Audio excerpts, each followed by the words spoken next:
This is Levels of Geeks podcast, bringing you action movie reviews from across the decades, plus box office numbers and insight like never before.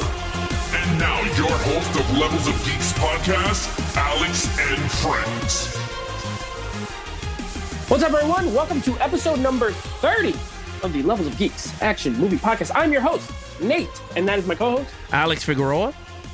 And we are here to talk about a little movie called Atomic Blonde. So this is the last in our female-led action movies for the month of January. Yeah. You could go back and see our previous movies. We had Lucy, right? We had Kill Bill, right? We had the other one. Sucker Punch. Sucker Punch. Hey, we just did Sucker Punch last week. We did so many. Listen, I've watched so many movies. Yeah. It becomes a blur. Yes, Sucker Punch, which was awesome. This is our last. And it's Atomic Blonde, starring, of course, the vision that is Charlize Theron. So we're going to get to that in a second. Yeah. But before we do that, we got a couple of things. We got to let you know. Number one, if you're listening to us on the go as a podcast, Apple Podcast, Stitcher, Spotify, Google Play, wherever you listen to us, please make sure you're subscribed, notifying, getting those auto downloads, giving us a review, give us a score, let us know what you think of the show. If you're watching on YouTube, of course, please, right down there, go ahead and click like right now because you're going to like this review. So go ahead and hit like. Make sure you're already subscribed to the channel so that way you get every and make sure you have the notifications turned on. That way when we put these out every week, you get to watch them. Yeah, so that's pretty much it there. Let's go ahead and first, before we even get into the numbers, I always like to ask people, what's your experience with this movie? How many times did you see it? Did you see it at the theater? Was this your first time, second time? What is it for you? Me? I never seen this in a theater. I saw this when it came out on Blu-ray. I believe Blu-ray first before the 4K. So I'm a little half and half when I first saw it. That's the thing I like about when we're doing all these reviews now, because we get to revisit and see if it changes our mind. You know, the older we get, we know more stuff. Sure. So with that, and also before we get into the actual review, I would like to say is thank you to everybody that voted for the females movies that we watched for the review. So again, I personally and me and Nate, we would thank you all for helping us out with these reviews. So thank you for supporting the channel. Keep voting. Everything you guys vote for, that's what we watch. So we have all the next months and Marches and, spoiler alert, April and May. You guys have voted for everything we're going to be reviewing on the non-franchise review. So thank you. My experience, I actually saw this at the theater at an early screening about 3 or 4 weeks before it came out. Went to a screening and reviewed it on my podcast early. I will say this was 2017, I believe. Mm-hmm. And it was on my list of most anticipated for 2017 when we did that show. So that was my experience. This is my second time watching it. I bought the 4K Steelbook when it came out in 2017. I have not seen this in 3.5 years. So we'll see how this goes. But before we even do that, please, was this movie a success? How did it do in the box office? Let them know. Yeah, so here we go. Box office numbers for the 2017 Atomic Blonde, starring Charlize Theron. Yes. All right, her box office numbers are domestic made $51,687,870. That's not bad. It's not bad. I mean, 2017, it should have been $100 million first weekend. You would think with some of the talent attached, it might, but So, international, $48,326,155. That's no bueno. That's less. Good. No bueno. Yeah. Worldwide total of $100,014,025. I gotta say, is it a flop? Well, with a budget of $30 million, it's not. Oh, no, it's not. It is a success. You like how I did that? I scared you all. That was very. I like that. That was very suspenseful. That was very good. Yeah, I was on the edge of my seat. Yeah. But that's actually a highly successful movie, and I'm still can't understand or wrap my brain around why they never gave it a sequel for the character. Yeah, I mean, look, I know it's not, but everyone compares it to John Wick because it's the director and it's got a similar tone, action style. Yeah. And that movie made less than this, and it got 2 sequels. So I'm guessing maybe this didn't have the following after, home video. Maybe it didn't do as good.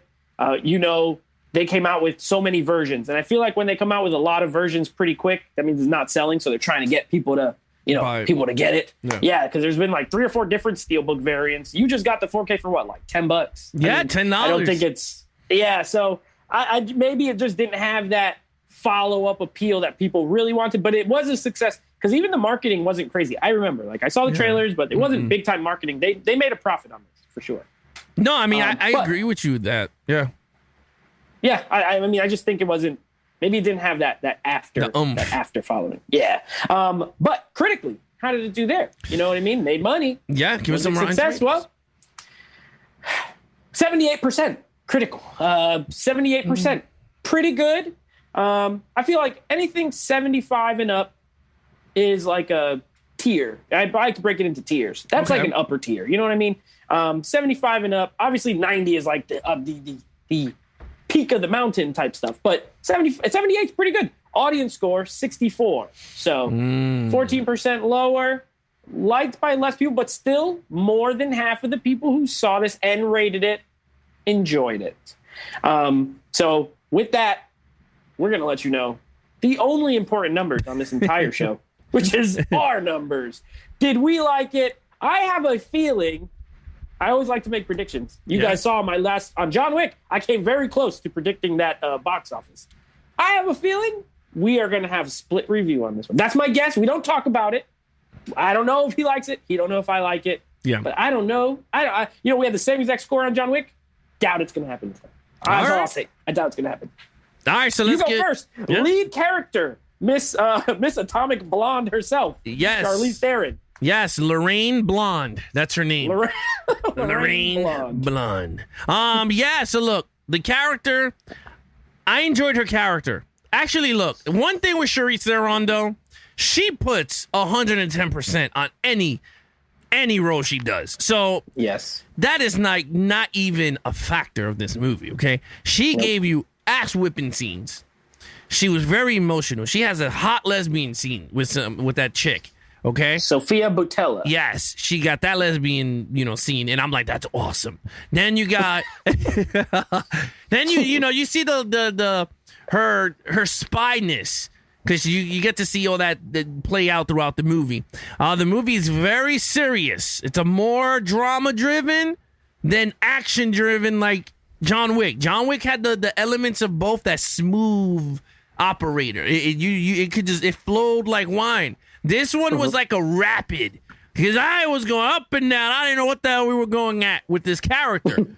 Okay? It was like rapid water going down the stream. Not like John Wick. John Wick was like a flowing stream down the mountain. Yeah. But that's a crazy metaphor. I don't know why I'm saying it's that. A koi pond. It's a koi pond. Yeah, that's John Wick. He's nice and humble. But anyway, I give Charlize Theron a 5. Ooh. As a character and as an actor, I think she played that character very well, very believable. That's one thing about Charlize Theron. She made her Lorraine Blonde believable. So that's what I give her 5. Fair. So there's 2 things about this movie, spoiler alert, that I really just hate. Spoiler in the first category. One of them is not Charlize Theron. She ain't gonna be it. I love her as an actress. Okay. I do. And I think she's very good in this. She's very charismatic. Not even. I won't say charismatic. She's not super charismatic in this, but she's very magnetic. Like you can't not watch her. And It's a mixture of both being stunningly gorgeous, but she has a lot of presence. You know what I mean? And she does fantastic in the action scenes, which, is no surprise. She was also in Mad Max Fury Road around the same time. She's awesome in that. She's a physical specimen. Another one who's she's tall, tall woman. She's not a small, tiny. This is the opposite of the girl from Sucker Punch, like Baby Doll, who's like 4'8" and tiny. Charlize Theron is coming in here. She's solid. She looks like she'll beat up a guy. She really does. So it's super believable. She's awesome in the action scenes. She acts.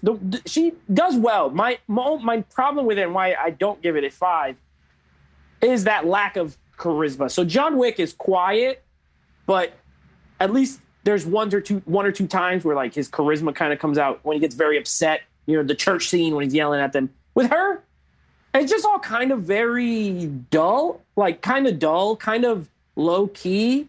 And that's the role. She's a spy. This is a spy movie for anyone who doesn't know. Yeah, this is an espionage. Yeah. It's very heavy on espionage and spying and KGB and Cold War and all that kind of stuff. So, you know, they're not going to be super loud and over the top. If you're a spy, it doesn't quite work. So I give her a 4. I do still like her. I think she's good. But just that keeps her. There's some coldness to her that, and it's really the whole movie in general, which we'll get to in other areas. But there's just a certain distance I feel where I don't get all the way involved. So I give her a 4. Okay. All right. Villain. So I don't like this. This is one of the things that I hate about this movie. 1. I'm gonna give it a 1. Look. You gave it a 1? A 1. Oh wow. Who we scored? James McAvoy, right? Yeah. Is that who you scored as the villain? Yeah. Yeah, no, it's terrible. Listen, for half the movie, he's, well, a little less than half the movie, he's like on her side, right? Yeah. But he's just kind of wacky. He's the only one who's wacky in this movie. You know what I mean? Like, everyone else is playing it very cold, very spy-like. And this dude just shows up out of nowhere, like, being wacky and weird. Even his opening scene, the way he gets out of the car, like, he stops the car and he like gets out all cool. He's wearing a crazy jacket and he almost gets shot and stuff. Like, I don't know. He's just kind of weird, which is fine. But then when he switches alliances and you find out he's actually a bad guy and a sellout, I like James McAvoy, but I don't like him in this movie. For some reason, it did not work for me. And it's weird because I really, really like him. I'm not even lying. Like, I love Split. I like him in the X-Men movies. I really like him in pretty much everything else he's in. Yeah. This one, I don't know. He just seems like he's in a different film, but not in a good way. And plus, like, it's just kind of all. This has to do with the story too, but it's just a lot too much shades of gray for me. Kind of, you know, it's very unclear at times with the motives and things like that. So I don't know. I didn't dig it. This didn't work for me. 1. You know, I don't argue with you. I think James McAvoy, hell of an actor. You named his whole career, his filmography right there. Quick synopsis. I kind of agree with you. I didn't feel much for him. I thought he was a stupid character. It just didn't make sense to me. I was just like, oh, okay. Like 1 minute he's all, you know, and he's all smoking, drinking Jack Daniels, giving people Levi jeans, and I'm like, what the hell is going on here? Like what is this guy? You know, and he's supposed to be the what the hell is he called? He was supposed to be the guy, the point guy. Was it like the guy who gets the information, the end guy, whatever the hell it is? Right. And I didn't feel that. Like, he was like, oh, we're going to get whatever. And then all of a sudden he turned and I'm like, what the hell? Like, this was like a weird espionage movie for me. And especially for that type of character. Because it's set in the 80s, which we'll talk about in the storyline. Yeah. I didn't like him. And I agree with you. I gave him a 2. Okay. I didn't like him at all. I gave him a 2. I thought he was okay, but I was like, ugh, you could have had, you should have had a villain. That was the whole point of the damn thing. I wanted a villain. You said one thing that absolutely sums up how I feel about him. What is this guy? That is a perfect sentence to describe James McAvoy in this movie. What is this guy? That's all I thought the whole time. The first time I watched it and the second time I watched it, I'm like, what is this guy? Like, no, you're right. I agree with you. I didn't like him. He had a broken hand with a cast that was a radio listening device. Yeah, that's how he was listening too. Like, yeah, what was wrong with him? I don't drunk know. all the time. I don't know. I wasn't feeling it. Yeah, me either. Plus, he doesn't do anything. Like, what does he really do? He doesn't. He kills the girl, the Sophia Boutella's character. You know, and she's not even she's not like a fighter person. So he killed pretty much a girl who has no shot against him. And other than that, he really didn't do anything cool. Right? There's no like great, incredible hand-to-hand fight scene with Charlie. Nothing.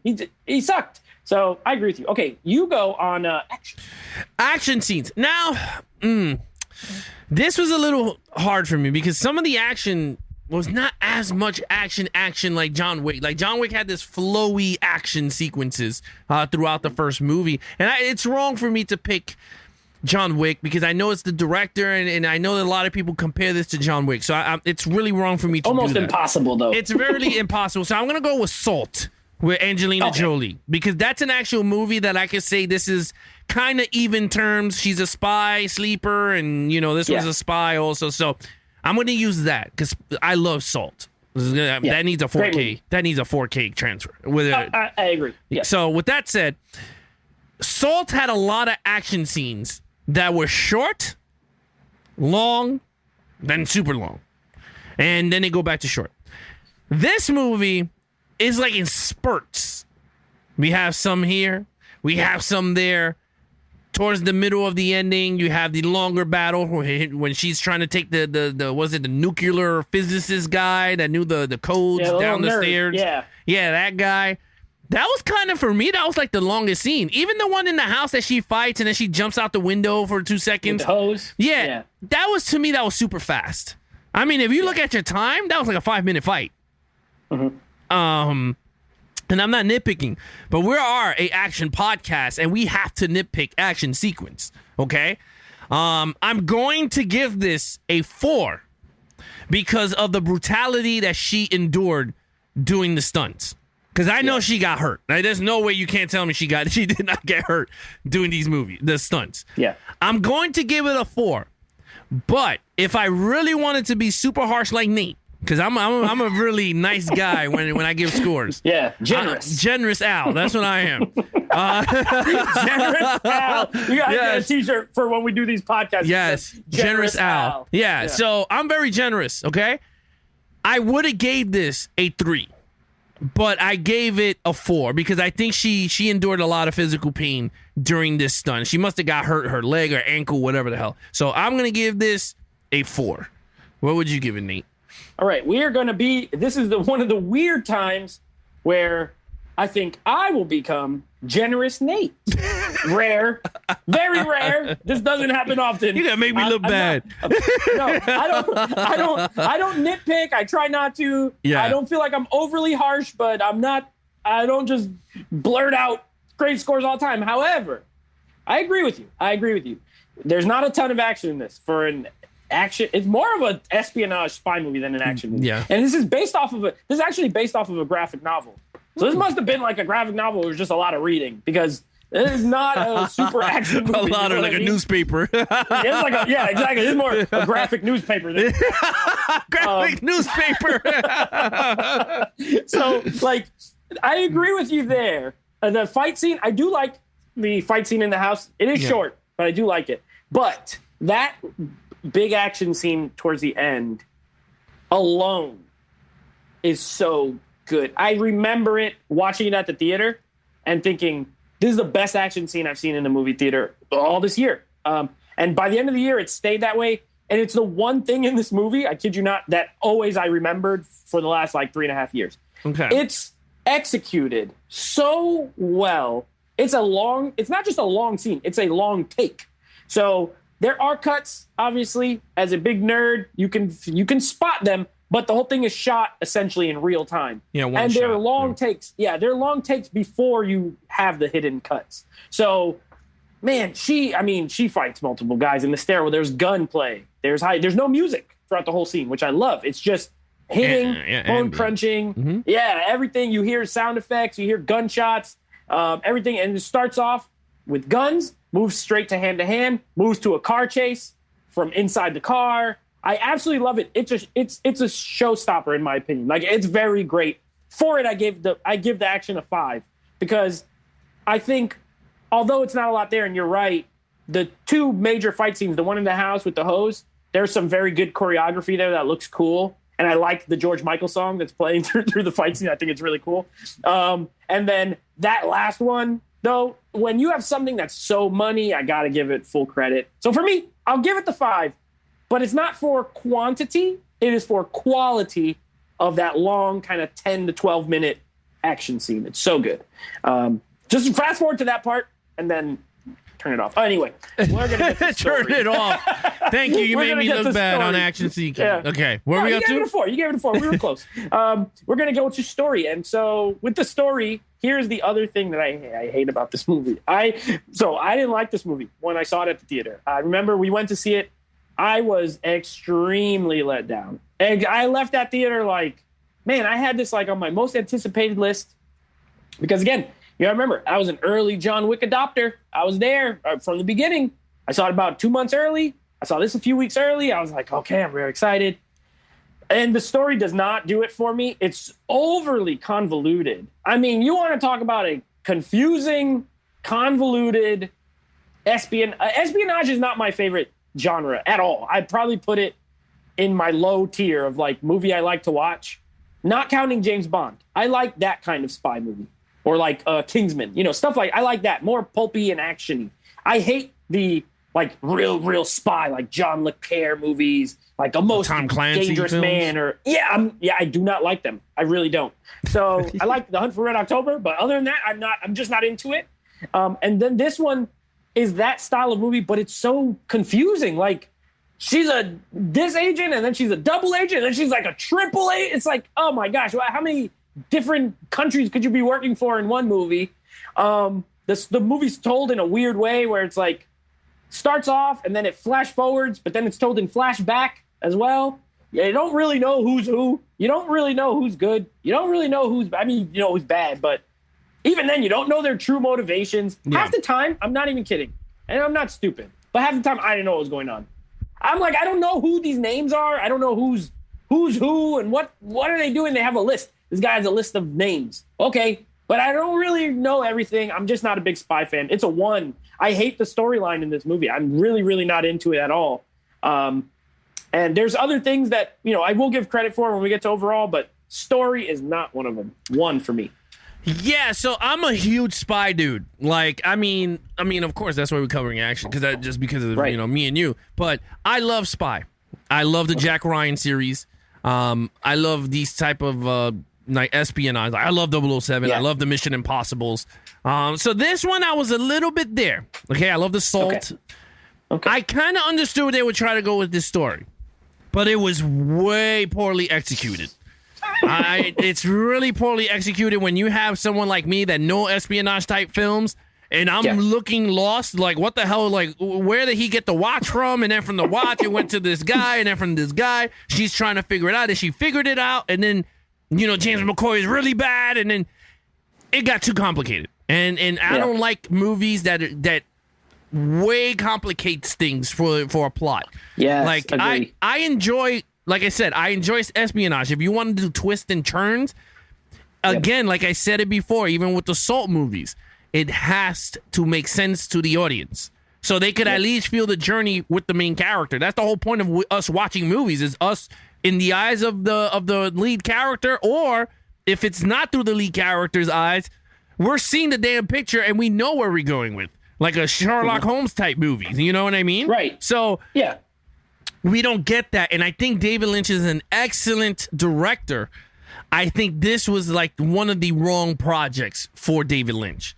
I think he needed more of a solid script before. Yeah. I mean, I understand why he took it. This was right up the alley. And then he just threw the John Wickness all up in it. So with that said, and this is the first time I will always agree with Nate. One of the first times I gave this a 1. No. I was not. I for the second time, I seen this movie. Me and my wife looked at each other. I was like, "This is," and it sucks because when you watch a movie and you know the reason why you did not watch this ever again. Yes, And that's the movie. That's what I thought. And the same scene came up towards the end when he's putting the bag in the car, and she pulls up behind him. And then she shoots him, and then he goes, I don't have the watch. She found the watch, and I went, this is the reason why I don't watch this damn movie ever again. And I don't like it. Now, one thing I will say is I hope they take that character and put her in John Wick's, movie? in a John Wick universe. If she shows up in the universe, that would be awesome as her as the main character, as the villain. I think that would be awesome. Atomic Blonde versus John Wick. But other than that, that thing was a stinker of a storyline. One of our watchers who's constantly there, the one and only, shout out to Beckish in the chat, called this atomic bomb because she also does not like it. Yes. She does not like it. And most of my friends don't like this movie. So like when I saw the Rotten Tomatoes and 78, I could understand critics because, they are on a different wavelength a lot of times. But even the audience was like, I thought it was kind of high. I thought it would be lower. I don't have any friends who really like Atomic Blonde. And I don't either. So, okay. So overall. Yeah. So overall for me, I'm going to go straight out the gate and say it. I gave it a 3 out of a 5. Okay. I think it's a good film. And again, we gave it 1s, we gave it 2s. And again, we're breaking down the film for you guys from our eyes. And that's how we're giving you our true, honest opinion on these movies. Overall, it's just basically us putting the entire film together to give you as an entire package. Just because we say the storyline is a 1 doesn't mean the entire package is going to be a 1 or a 2. So with that said, I gave the entire film a 3. This is for someone that likes slow burn movies. That is just straight slow burn, has a little bit of action throughout the movie, and you really could get lost in the plot, and you really don't give two craps. So you're like, okay, whatever. I'm just seeing this for Charlize Theron to beat people's asses. If you're there to watch this movie to try to figure out what you're watching, this is the wrong movie to watch. Yeah, good luck with that. You might need the script, and maybe you might even need the final script with some written, with some scratches of what they changed. Because honestly, for someone like me and Nate to give it a 1, and we know our movie plots and all that, that shit was all over the place. So with that said, I gave a point for Charlize Theron. She was the highlight of the movie. I gave the extra point, the second point, for the action. The action was really good. I love the scene that she's in the hotel room and she's about to give the guy the watch and she starts killing everyone because they were about to kill her. Love that joint. That reminded me of a 007/Mission Impossible type scene. Loved it. And the third point I gave was the fact that they gave females out there a character like John Wick for them to root behind. Now, the script landed flat. But other than that, they gave them a hero that I hope they could give a sequel and give her the benefit of a doubt and give her a really good script. Because I think Lorraine Blonde is a really great character to continue on going with. That's just me personally. I think I would love to see her again on screen in a better hands of another screenwriter, not director. Because I think David Leitch did a great job as a director. But I want to see a better writer tackle this project. That's just me. I gave it a 3 out of a 5. Yeah, so we honestly, this review, I was wrong. We are very much in sync. So I predicted wrong. But this, I'm gonna give it the same score or very close to what I gave it when I reviewed it. And I'll get to it in a second because there are some things that I very much enjoy about this movie. One, we talked about it, Charlize Theron. I think she's magnetic. Although she's a slightly dull character, you gotta watch her. She's fantastic. Besides being stunningly gorgeous, she's incredible. Love her. Great cast in this, right? Although I didn't like them, you do have James McAvoy. You have John Goodman. You get Toby Jones in here. We get a little Eddie Marsan. We got some Sophia Boutella. We got Bill Pennywise Skarsgård. Yes. So good cast. You're going to be watching some actors that you usually like seeing work, which is good. There's two very, very strong things in this film, though. Plot aside, and terrible villain aside, and terrible script aside. One, this soundtrack is so good. This is a great. This is what Wonder Woman 1984 should have had as a soundtrack. I was just. Yes, you took the. You went. Voices Carrie. Yeah. We get Father Figure from George Michael. We get Blue Monday and a super cool version of Blue Monday opening the movie. By the way, it's not the original. It's like a newer version of it, but it's sick. I love it. You got a great. You get the 99 sniff balloons. Yeah, 99 red balloons. Yeah, red balloons. You get a mixture of Euro pop because they're in Berlin and stuff like that. And just kind of classic 80s music. It's so good. And the music, the score is very good. So that is very, very good. I enjoy it for that. And two, I agree with you that David Leitch is not the problem with this movie. He directed it very well. I think he got the performances he was looking for, whether I loved all of them or not. He did a good job with the actors. The action scenes that are there are obviously extremely well shot because that's what he does. But this movie looks gorgeous. The 4K is beautiful. It's really beautiful. Not only is the transfer good because it's a newer movie, the colors is a very colorful movie in a cold way, though. Like, okay, outside is very blue, very cold. You feel like you're in a cold place all the time. Reminds me of Underworld, except, because that movie's always blue. But it's kind of snowy. But when they're in, like, inside hotel rooms, very red. The blue, when she's in the bathtub early and the room's, like, kind of dark blue. It looks great. It looks great. So the movie looks amazing, sounds amazing, but is, like, not fun to watch. So this is a really hard, and because of that, I gave it a 2.5. I'm right in the middle. Like, I don't really fully recommend it because I don't like it. I don't like this movie, but I do like looking and listening to it, if that makes any sense. So no, 2.5. Yeah, I'm right in the middle, just a little hair under you. It would be a 5 out of 10. I think that's what I gave it when I reviewed it. So 2.5, which for the totals brings me to a 13.5 out of 25. For me, it's a 15 out of a 25. So we were close. We were much closer than I thought. Yeah. It's a little bit of a mess. Script-wise, story-wise, it's a little bit of a mess. Visually, not a mess. Acting, not really a mess. So it's this weird kind of in-the-middle movie. Yeah. But I feel like the story is so convoluted that it makes the good stuff, like, not fun to watch. You know what I mean? Like, oh, man, I got to sit through this confusing plot that doesn't make any sense just to see some cool visuals and hear a couple of good songs. Yeah. You know what I mean? No, I agree with you on that. Yeah.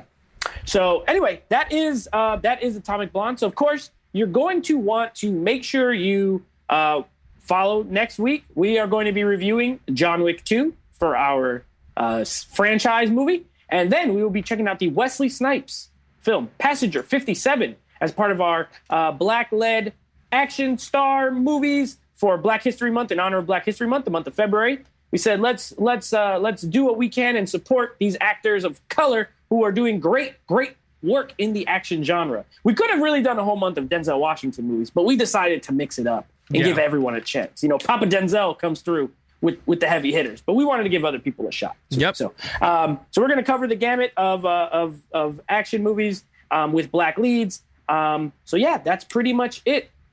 Yeah. So again, guys, if you want to follow me or Nate over on our social media platforms, please follow Nate over on Instagram at NateFlixReviews. If you want to check out his podcast with him and his friends, it's over at Apple Podcasts, Stitcher, Google Play, anywhere you listen to your podcast on.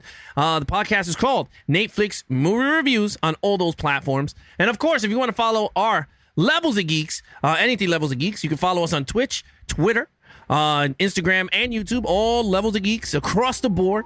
And other than that, if you're watching us live, if you're watching the replay on YouTube, please hit those like buttons if you enjoyed this video breakdown. And of course, if you guys want more of the action, please hit those notification bells so every time we go live Monday and Wednesday at 9 p.m. Eastern, or when these movie reviews drop Thursdays, Saturdays, and Fridays is our 4K disc reviews, you guys will be notified.